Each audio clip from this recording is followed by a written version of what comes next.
lineup right and I got the scoreline right. It only took me 5 tries. I mean, I screwed up Liverpool and Ghent. I didn't even get anything right from there. I got the result right for Everton, meaning that we won, and I got the same thing right for Millwall, except I got like half of the scoreline there. But this time I got everything right. It only took me, what, 5 tries, but anyways, I got it right. Hello everyone, welcome back to my channel. This is my review for Southampton, and sorry, it's going to be very energetic, and yeah, let's get into it. So let's get this started. I got the lineup right, and I think it worked really well in the first half. We really the whole team had a really good flow about them. We created loads of chances. Everything was working perfectly fine. We scored in after 13 minutes or something. A lovely strike from Ericsson. The ball found Musa, and then he passed it on to Ericsson. It was a lovely finish and well timed. It was really good. We had lots of pressure on from the start, so it was a really good time to score. And then we just kept on playing. They had a few chances, but nothing notable really. And then he got fouled in the box, and we got a penalty, and he took it really comfortably. So that was 2-0. It all seemed really fine. There were some minor issues, but nothing really of major issues. And it seemed like we were coping really well without Kane. No issues whatsoever. As I said, I've been saying that word a lot. Anyways, so it all seemed really good, apart from the fact, you know, the ref was very weird. He made some weird decisions for both sides, actually. It wasn't just us, it was them as well. They even started singing at one point, Andrew Marino is one of your own, which I thought was, I mean, it was funny in a way, but not really, because he was making weird decisions for both teams. And at some point he was just pulling out cards for fun, and then at some point when he really should have booked, he didn't book. It was weird. I don't like complaining about the ref and stuff. He was just really weird. We're actually winning despite any of the refereeing issues, so that's brilliant. Anyways, that's it. I don't want to talk any more about the ref.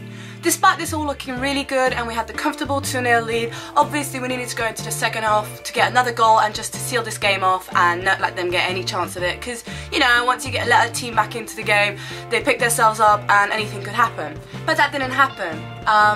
Our biggest issue was, and you know, what we started to do and what works really well nowadays in modern football is if you build everything up from the back. Let that be an attack, obviously mainly an attack, but you have to build it up from the back. And because Lloris's distribution it's never been really that amazing anyways, but this game especially, he was particularly bad. And that caused us most issues. Either he kicked the ball out straight away, which meant that they got a throw in or something, or he kicked it to someone who was under a lot of pressure, and then he gave the ball away. That just meant that the ball kept coming back at us, and they kept on pushing and pushing and pushing, and this resulted in us conceding a goal. I said in my preview I thought it was likely they're going to score, and it happened. But it was more down to the fact that we didn't play well, either because, as I said, Lloris couldn't distribute it well, but even when he kicked it up front, we wouldn't have a Harry Kane to hold up the ball and guard it. Son is not that sort of player. He's more of the fast, quick, finding the little pockets and that sort of player. He's not going to be your physical player, and obviously neither is Ericsson. He hardly goes in for tackles. He goes more often than not nowadays than he used to, but still nowhere near enough as like what a normal striker would do. Again, not his role. And it became really blatant towards the middle of the second half, especially straight after they scored, but even before that a little bit, that we need a focal point up front. So Janssen would have been pretty obvious. He should have had him on at 60 minutes in my opinion, and we should have had someone who could control the midfield, meaning we could go in a forward thinking manner, i.e. Winks. Honestly, Dembele and Wanyama are amazing. They break up the play lovely, but what they need to do, once they do that, they need to pass it off. They made a few lovely runs forward once they got the ball in the midfield in the second half, but then they just stopped. I remember Dembele clearly running towards us. He got the ball, he ran through the midfield, he got to the box.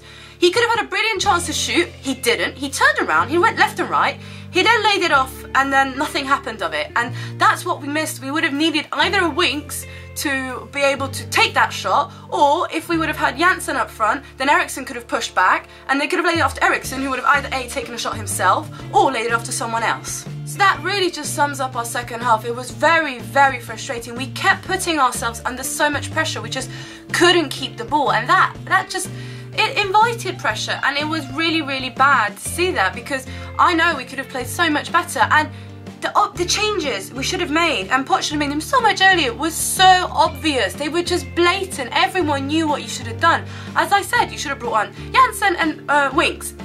I would have made a double sub even, possibly at 60-65 minutes. God knows why he waited so long. I've said it before, I said it after Everton, and I think it's been apparent this season in general. Poch is amazing, and you know, we've got his song and he is magical, and some of the starting lineups, there were times when I didn't agree with them, but it worked out perfectly fine. Don't get me wrong, he gets that right, and most of the times the tactics are fine. But his game management, he's a bit slow sometimes. There were times he wasn't, that's for sure, but this wasn't those times. He should have brought on Janssen and Winks much earlier than that, and it could have changed the game so much more, would have made it so much easier. Look what happened when Janssen came on for those, what, 5-10 minutes or so. He did much more than Son basically did in the whole game. Yeah, different people, different players. Son was good enough in the first half, he had a few chances, but then he was anonymous in the second half. So, and Janssen was just much better, He held up the ball, he got kicked a lot and fouled a lot, but he created free kicks for us. He, for the sake of those 5-10 minutes, was perfect just to keep the ball in the corner, either one side or the other side. He got to the touchline, we got free kicks from there, he held up the ball, he even had an amazing shot. Oh, that shot. I know loads of people were like, okay, you should have passed it to Dele or something, but you know, if that ball would have went in the back of the net, would have you really complained? Would have that been Harry Kane? Would have you really complained? So it was a lovely shot, and I don't blame a striker for wanting to score. And you could see he was really comfortable on the ball, so I don't understand why we didn't bring him on earlier. I still stand by what I said. I think we didn't need to start him, but because I think, as I said, the first half it all worked out well, he should have came on earlier. Poch should have recognised. I'm surprised. And anyways, he should have recognised what happened. We should have made subs earlier. It would have made our game life so much easier, but it didn't. Anyways, we still won. That's important. Sometimes you need to grind out these wins, sometimes you need to make it through even when it's harder, and it's, yeah, that's it. The atmosphere was alright, nothing special. Actually, what I found, some of the times we sang the most was when Janssen came on, and when he got the ball, the crowd really lifted up. I mean, obviously after the whole frustration in the second half, it was great to see him come on and do what he did best, which was hold up the ball, lay it off, and just be what we needed. It was a focal point. I can't seem to emphasise that enough. Davies, I think he looked really good. He looked much more comfortable on the ball. He did some great passes and he did some lovely things on the left side. He's looking much better. I'm really liking him. Obviously, to a degree, we still miss Danny Rose, but as we go on game by game, I think Davies is proving to us that he's a very good player to have. Toby did some amazing coverage.